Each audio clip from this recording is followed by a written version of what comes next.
செல்லம்மாவும் சித்தார்த்தும் உன்னை ஏதாவது தொந்தரவு பண்றாங்களா? ஏன் அவங்கள டார்ச்சர் பண்ற? செல்லம்மா ஏன் வயித்துல பிறந்தவதான். ஆனா ஏதோ ஒரு கிராமத்து விவசாய குடும்பத்துல எல்லா கஷ்டங்களையும் அனுபவிச்சு வளர்ந்திருக்கா. இப்பதான் அவளுக்கு ஒரு நல்ல வாழ்க்கை அமைஞ்சிருக்கு. ஆனா நீ அதையும் கெடுத்து அவளை வாழ விடாம சித்திரவதை பண்ற.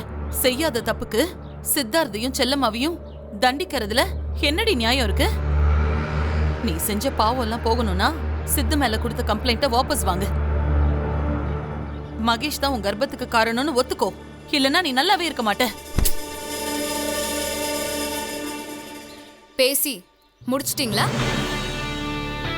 யாரு நல்லா இருக்கா, யாரு நல்லா இருக்க மாட்டாங்கன்னு பாத்துடலாம்.